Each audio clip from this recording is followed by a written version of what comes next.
Bonjour à tous, donc aujourd'hui nous sommes le 30 mars 2020 et il est temps de faire les révisions sur le dernier chapitre qu'on n'a pas encore eu le temps de revoir. Donc il s'agit des probabilités, donc qui est un chapitre qu'on a vu quand même il n'y a pas si longtemps que ça. C'était l'avant-dernier chapitre qu'on a pu voir ensemble. Alors c'est un chapitre qui en soi n'est pas très difficile. Mais vous avez souvent du mal avec les représentations des probabilités, en particulier avec les arbres de probabilité. Donc on va revoir un peu tout ce qui est à voir niveau terminal dans ce chapitre. Je ne vais pas insister sur les notions de vocabulaire de probabilité. Donc pour deux raisons. La première, c'est que c'est quelque chose que vous avez vu en seconde normalement. La deuxième, c'est que pour le CCF, c'est pas non plus là-dessus qu'on vous interrogera. Ça ne veut pas dire qu'il ne faut pas connaître le vocabulaire de probabilité. Le vocabulaire de probabilité, j'ai l'utilisé dans cette vidéo. Je vais rappeler à chaque fois de quoi je parle. Par contre, je ne le marque pas par écrit, dans le sens où c'est pas un point à retenir et où du coup vous n'avez pas besoin de l'apprendre par cœur. Mais si vous n'êtes pas à l'aise sur le vocabulaire des probables, je vous encouragerais fortement à prendre un bouquin et à le regarder. Parce que si on parle d'événements ou d'univers des possibles ou de fréquences d'apparition, il faut savoir à quoi ça correspond tout ça. Donc voilà. Par contre, je vais concentrer vraiment les indications données aujourd'hui sur les points qui sont à retenir niveau terminal, c'est-à-dire ceux qui vous seront utiles en CCF. Et par utile, j'entends que si un CCF tombe sur les probabilités, vous pouvez être à peu près sûr que les notions qu'on va aborder aujourd'hui, ça sera ce qui vous sera demandé. Dernière chose avant qu'on rentre dans le vif du sujet sur les probabilités, je vous l'ai déjà dit, je vous le redis, il est vraiment capital, si vous voulez réussir en probabilité, que vous ayez cette démarche, même de vous poser la question, mais qu'est-ce que je suis en train d'étudier ? Comment tout ça fonctionne ? Qu'est-ce que ça représente ? Posez-vous ces questions, demandez-vous ce que vous êtes en train de faire. Réfléchissez bien à ce que vous étudiez, à l'événement qui arrive, et vous verrez que la plupart des réponses, vous les trouverez de façon intuitive. Parce que les probabilités, c'est ça, c'est du tirage au sort, et du tirage au sort, vous pouvez prendre un dé chez vous, le lancer, et vous faites des probabilités. Vous faites pareil en lançant une pièce à pile ou face, c'est des probabilités. Savoir si vous allez prendre un pull ou un t-shirt, si vous prenez un vêtement au hasard dans votre placard, c'est des probabilités. Savoir ce que vous allez manger si vous prenez quelque chose au pif dans votre frigo, c'est des probabilités. Le point commun, c'est qu'à partir du moment où il y a quelque chose d'aléatoire et quelque chose qu'on est capable de décrire, qu'on est capable de refaire, on est dans le domaine des probabilités. C'est vraiment ça qui compte. Dites-vous bien que sur un énoncé, si vous voyez le mot hasard, vous pouvez être sûr que vous faites des probabilités dans le CCF. C'est quelque chose qui est vraiment inéluctable pour le coup.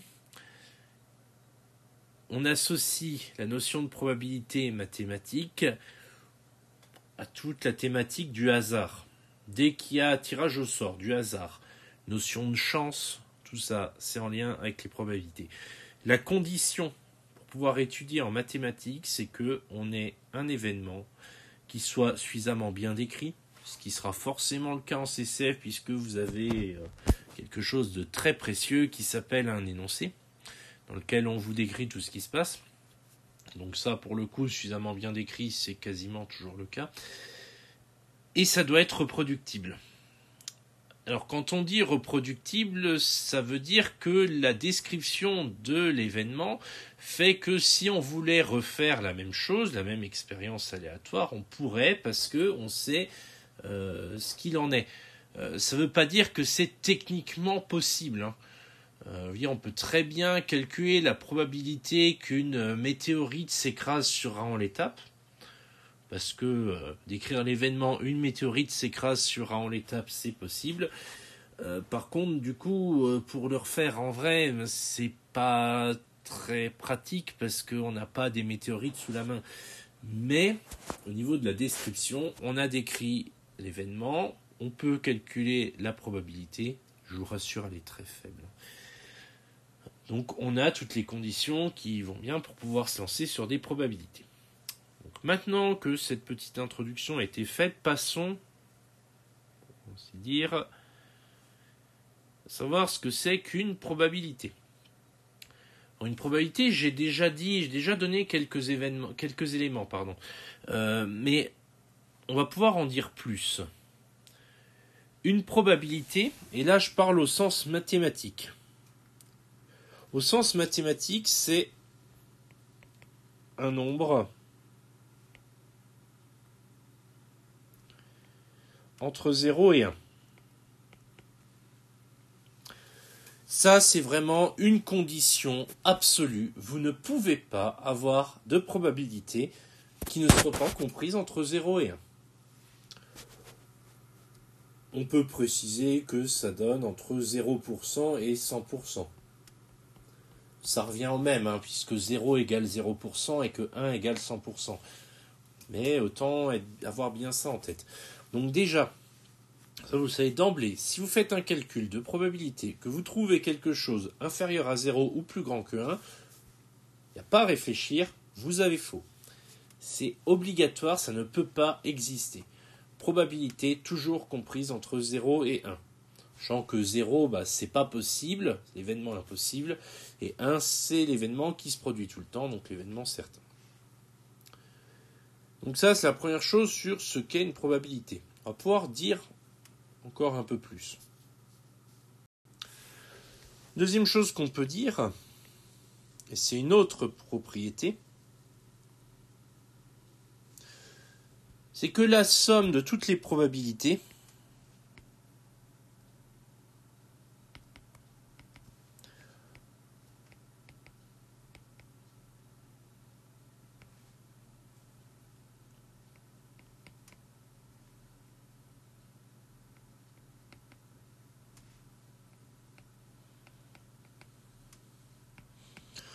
donc la somme des probabilités des événements d'un univers est égale à 1. Qu'est-ce que veut dire cette phrase bien longue ? Alors déjà, un univers, c'est ce qu'on étudie. Les événements d'un univers, c'est tout ce qui peut se produire dans ce qu'on étudie. Il va forcément se passer quelque chose, et donc, si on prend la probabilité de tous les événements qui peuvent se produire dans l'univers qu'on étudie, on va avoir forcément quelque chose qui va se produire. Je veux dire, si on étudie la façon dont vous habillez, l'événement certain, c'est qu'on est sûr que vous allez vous habiller. Donc on est sûr que vous allez prendre des vêtements. Donc si on additionne la probabilité de prendre chaque vêtement, au total, on aura une probabilité certaine, puisque vous prendrez forcément un vêtement. Un autre exemple, vous lancez un dé, numéroté 1, 2, 3, 4, 5, 6. Jusque-là, pas trop compliqué. Vous avez une probabilité de tirer 1, probabilité de tirer 2, etc. Si on cherche à connaître la probabilité de tirer 1, 2, 3, 4, 5 ou 6, là, on a toutes les possibilités.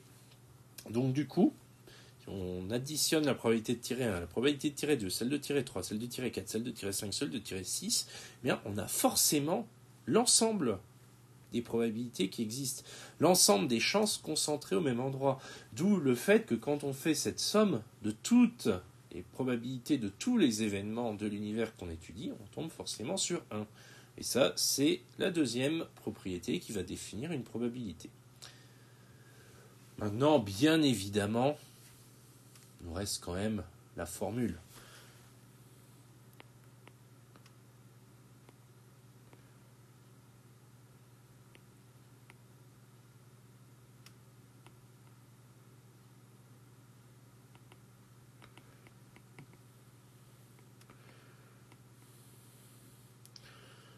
Donc calculer la probabilité d'un événement A.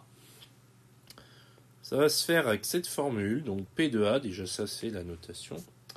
Ça va être le nombre de cas favorables à A sur le nombre de cas possibles.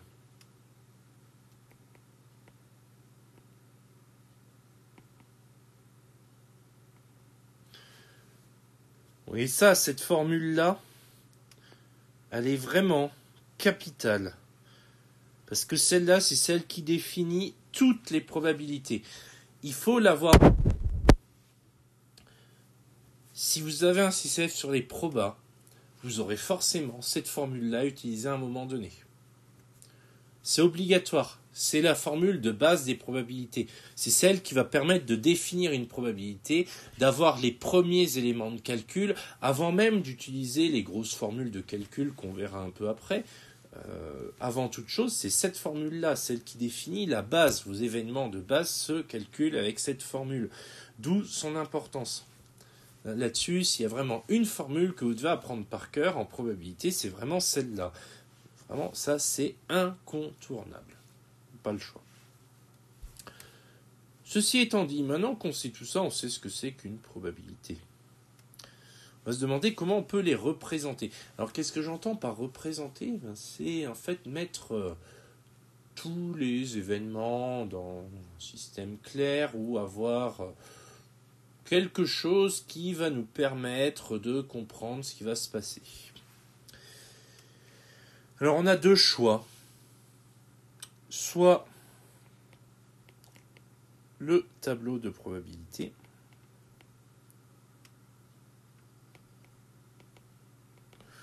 soit votre grand ami, l'arbre de probabilité.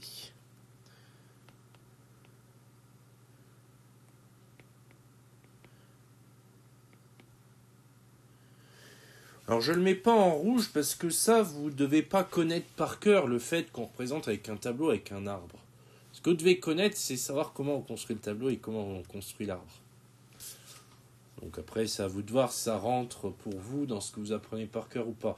Et moi, là-dessus, le conseil que je vous donne, n'apprenez pas le fait qu'on puisse représenter les probabilités avec un tableau ou avec un arbre. Apprenez plutôt comment on fait le tableau ou comment on fait l'arbre. Alors, ce qu'on peut dire de plus par rapport au tableau et à l'arbre. Alors, pour le tableau, en fait, c'est adapté quand on étudie deux tirages, et deux tirages seulement.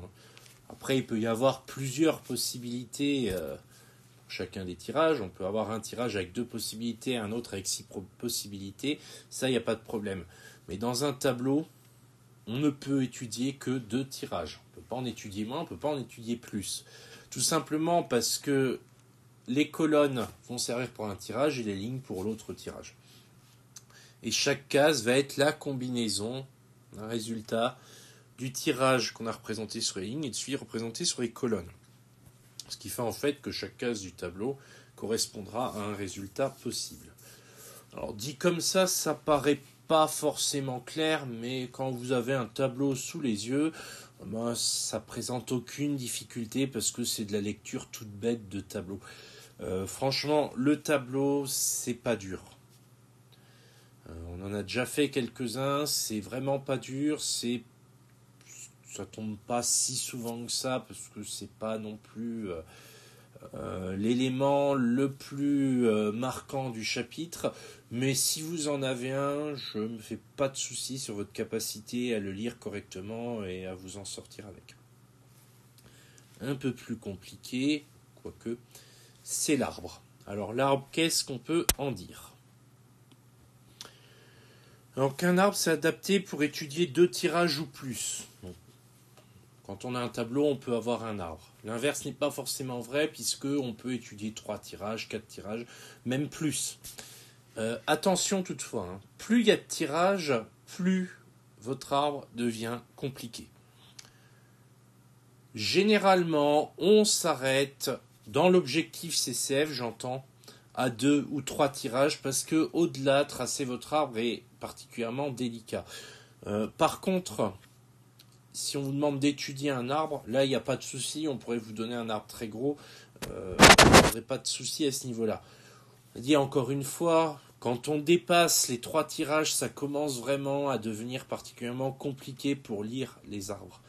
Donc 2, 3 tirages, 4 tirages de façon exceptionnelle, c'est ce qu'on va voir. Au-delà, c'est possible, on peut toujours construire l'arbre. Par contre, il risque de faire plus d'une page, donc ça devient moins lisible du coup. Donc on évite. Mais mathématiquement, pas de limite, c'est ce qu'il faut savoir. Alors, concernant la construction des arbres, vu que c'est le plus important, ça sera l'objet de l'exemple exercice d'application qu'il y aura en fin de vidéo. Donc, si vous avez du mal avec les arbres, soyez attentifs à la fin de la vidéo et vous comprendrez peut-être un peu mieux. Même si, encore une fois, on a fait beaucoup d'arbres ensemble cette année, donc n'hésitez pas non plus à retourner voir ce qu'on a fait en classe. Là, on est quand même sur des vidéos rappels qui sont très courtes. Donc, n'espérez pas revoir non plus tout le chapitre. Ça vient que en complément pour donner des informations en mode ultra résumé. On continue avec comment calculer la probabilité d'événements particuliers. Et par cette question, j'entends en fait revoir les quelques formules qui sont à connaître. Notamment avec toutes les histoires d'union et d'intersection. Mais il n'y a pas que ça. Il y a aussi tous les événements particuliers. Donc déjà, les deux qui sont, on a déjà évoqué, qui sont incontournables, c'est l'événement certain et l'événement impossible. Donc pour l'événement certain, P de oméga égale 1, et pour l'événement impossible, P de l'ensemble vide égale 0. Alors j'ai mis oméga et ensemble vide, on aurait pu mettre autre chose.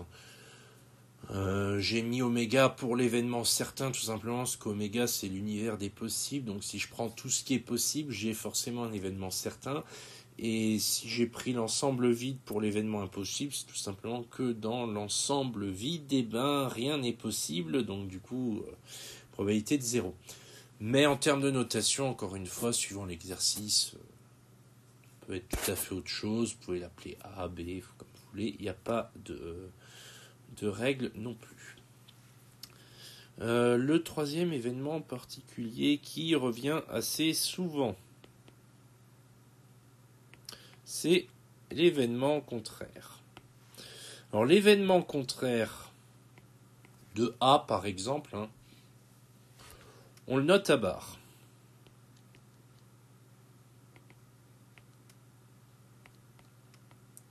En probabilité, quand on met une barre au-dessus d'un événement, ça veut tout simplement dire que c'est son contraire. Et du coup, au niveau du calcul, P de A bar, ça sera 1 moins P de A. Donc la probabilité de l'événement contraire, c'est 1 moins la probabilité de l'événement. Ça, c'est encore une fois une formule qui est très très très utilisée. Il en reste une dernière, et c'est celle qui pose le plus de soucis, c'est la probabilité de la réunion de deux événements.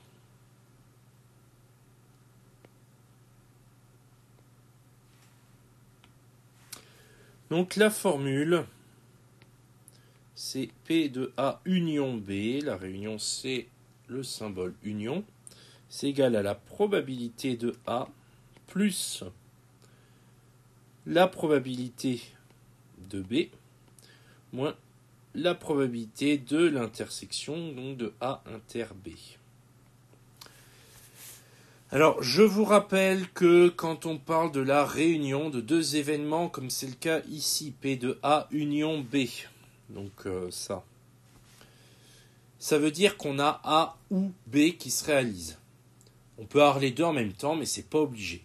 On veut l'un ou l'autre. Donc, dans ce cas-là, c'est P de A union B. Si on veut les deux en même temps, là, c'est l'intersection P de A inter B, là, ce qui est noté ici. c'est l'intersection des deux événements. Les deux se produisent en même temps. Alors, on a une formule pour calculer P de A union B. On n'a pas de formule pour calculer P de A inter B, tout simplement parce que le calcul de P de A inter B se fait avec la formule générale de calcul des probabilités. Je prends mon exemple du dé. Si je lance un dé, que la probabilité d'avoir 1 ou 6, en lançant 2 dés en même temps, là, je suis obligé de prendre une formule parce qu'il y a quand même plusieurs conditions différentes. Si en lançant 2 dés, la probabilité d'avoir 1 et 6, là, il y a beaucoup moins de possibilités différentes. Donc, je peux m'en sortir avec la formule générale des probabilités en comptant le nombre de possibilités totales et en déterminant ensuite mon intersection. Alors ça, généralement, je le fais avec un arbre, par exemple, je détermine l'intersection, puis après l'union, j'applique la formule pour l'avoir. Généralement, c'est comme ça qu'on va faire, et c'est d'ailleurs ce qui va permettre de définir la structure d'un exercice. Donc la structure d'un exercice en probabilité, généralement, on vous fait déterminer des probabilités relativement simples. Après, on fait tracer un arbre ou construire un tableau. Ou alors, on vous le fait lire si on vous donne le tableau et l'arbre. Une fois que c'est fait, après, c'est des calculs de probabilité d'événements, éventuellement en utilisant des formules. Donc ça, après, c'est à vous de voir. Mais gardez à l'esprit que si on vous demande de calculer la probabilité de la réunion, donc P de A union B, il faut utiliser la formule. Si on vous demande la probabilité de l'intersection d'un événement, dans ce cas-là, la formule générale des probabilités fonctionnera et vous pouvez donc utiliser un arbre pour déterminer tout ça et lire directement votre réponse à partir de l'arbre. Quand je dis lire directement, c'est sous-entendu faire les calculs associés à un arbre. Ça va avec. Et d'ailleurs, tout ça avec l'arbre, c'est l'occasion d'en parler avec cet exemple sous forme d'exercice, construire un arbre de probabilité. Donc, dans cet exercice, on a Erza qui, dans sa garde-robe, a 3 pantalons qu'on a notés P1, P2 et P3, et 2 chemisiers qu'on note C1 et C2. Donc Erza choisit ses vêtements au hasard, et on veut, dans un premier temps, construire un arbre de probabilité représentant cette situation, et dans un deuxième temps, on veut calculer la probabilité qu'Erza mette le pantalon 1 et le chemisier 1. Donc là, typiquement, c'est le calcul d'une intersection entre P1 et C1. En fait, ça reviendrait à calculer P de 1 inter C1. Donc on va faire tout ça en forme d'exercice, et comme ça, vous aurez une vue assez globale sur ce qui pourrait être demandé dans ce chapitre. Alors, concernant l'arbre,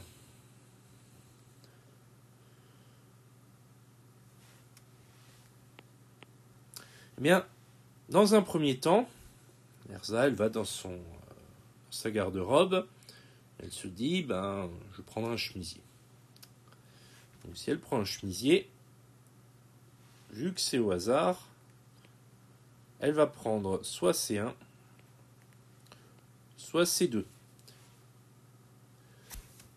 Le fait qu'on nous dit dans l'énoncé, prend au hasard, c'est important, puisque ça veut dire, on va dans un placard, on prend un truc, on a donc une chance sur 2. Puisqu'il n'y a pas d'éléments favorisés, on ne nous donne pas d'indication, donc on sait comme ça, c'est pris au hasard. Je pose la question, est-ce que je ferai ça dans mon placard? Je prends au hasard, j'ai 2 possibilités, donc j'ai une chance sur 2.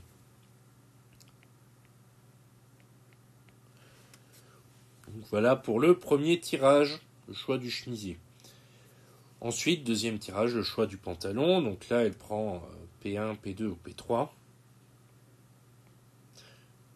Donc elle peut avoir pris C1 en premier. Ou elle peut avoir pris C2. Donc du coup, le deuxième tirage, les branches doivent être reproduites dans les 2 cas possibles. Là, pareil, hein, au hasard, donc une chance sur 3.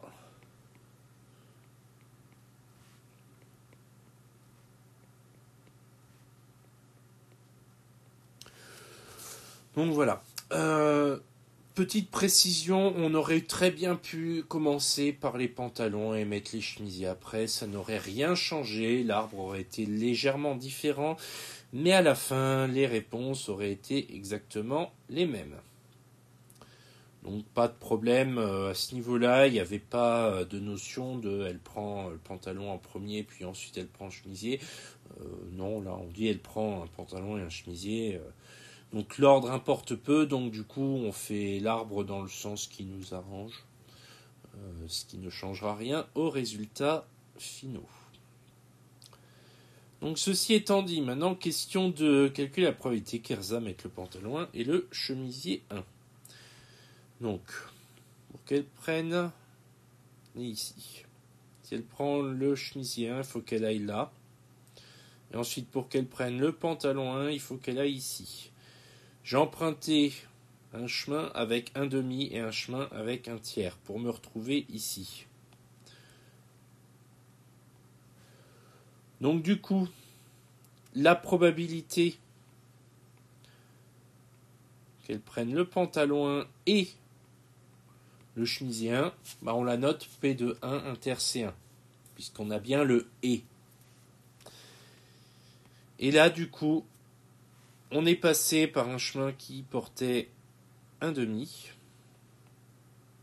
et un tiers. Donc on aura un demi fois un tiers. Et ça nous donnera donc un sixième. Donc voilà comment on se débrouille pour calculer ce genre de choses. Dans un exercice de genre, ce genre de questions, c'est le plus facile. On aurait très bien pu vous demander la probabilité qu'Erza ne mette pas le pantalon 1 ou le chemisier 1. Dans ce cas-là, ça aurait été ni plus ni moins que l'événement contraire. Donc on aurait pris les 5 autres branches. Donc soit on aurait calculé chaque branche, on aurait tout additionné. Soit on aurait calculé l'événement contraire de ceci. Ça, c'est une possibilité qu'on peut vous demander. On peut aussi vous demander des raisonnements un petit peu plus poussés à partir de l'arbre, mais le principe de base, c'est ce que je vous ai montré ici dans cette vidéo. Donc j'insiste bien là-dessus avant de terminer cette vidéo pour aujourd'hui et de vous laisser construire vos fiches, que on est face à un résumé de cours, on est face à condensé de ce qu'il y a à voir. Sur ce chapitre, il y a tellement de possibilités différentes et de façons d'aborder les probabilités que je vous encourage vivement, dans le cadre de vos révisions, à réouvrir vos cahiers et à regarder les exercices qu'on a fait ensemble. Je ne peux pas en vidéo vous remettre un extrait de tous les exercices, ça serait beaucoup trop long. Par contre, on les a travaillés en classe, donc remettez un peu le nez dedans, jetez-y un œil et essayez de les refaire éventuellement si vous voulez vous entraîner. C'est le meilleur conseil que je pourrais vous donner pour les probabilités. Donc avant de conclure, en termes d'application sur ordinateur qui pourrait être demandé, puisque comme vous le savez en CCF il y a forcément une application informatique. En probabilité, l'application informatique, il n'y a pas grand-chose. On pourrait éventuellement vous demander de construire un tableau de probabilité à l'aide d'un tableur. Donc ça, pourquoi pas. On pourrait vous demander certains calculs à partir de l'outil informatique. Mais honnêtement, si les probabilités tombent en CCF, l'application informatique, à part quelques petits calculs très simples, l'application informatique aurait de fortes chances de porter sur des notions vues dans les autres chapitres. Notions qui peuvent être appliquées aux probabilités, mais qui ne seraient pas le cœur de l'application informatique. Ça ne veut pas dire que ça n'arrive pas, hein. On peut très bien vous donner plein d'instructions sur Excel notamment, mais il n'y a pas de choses à connaître particulièrement sur les outils informatiques. C'est vraiment situationnel dans ce chapitre. Donc à voir par rapport à l'énoncé du CCF, ce qu'on vous demanderait. Il n'y a pas d'entraînement particulier en termes d'outils informatiques que vous pouvez faire sur ce chapitre. Voilà, c'est tout pour aujourd'hui, pour ce chapitre des probabilités. Donc si vous avez des questions, vous n'hésitez pas, vous me les posez soit sur le Discord, soit par mon bureau numérique. S'il n'y a pas de questions, je vous rappelle que mercredi prochain, vous commencez l'activité virus exponentiel que je vous ai envoyé et que vous devez donc avoir. Si vous ne l'avez pas, envoyez-moi un mail au plus vite ou un message sur mon bureau numérique ou redemandez-la sur Discord pour que vous puissiez l'avoir et bosser mercredi. Et mercredi, c'est travail en autonomie. Dire que prochaine vidéo, ça sera vendredi prochain. Mercredi, si jamais vous avez des difficultés sur l'activité, je serai joignable sur le Discord et je répondrai aux messages sur mon bureau numérique. Vous avez le choix, encore une fois. Gardez à l'esprit simplement que mon bureau numérique, il y a du délai, alors que Discord, c'est instantané. Donc si vraiment vous êtes bloqué, vous savez quoi faire. Il est important que vous ayez fait l'activité de mercredi avant vendredi, puisque vendredi, on la corrigera par l'intermédiaire d'une vidéo. Donc, autant l'avoir fait avant, c'est quand même plus pratique. Voilà, c'est tout pour aujourd'hui. Donc, passez une bonne journée et à vendredi en vidéo. Et bon courage pour l'activité mercredi, qui n'est pas très dure, je vous rassure. Bonne journée.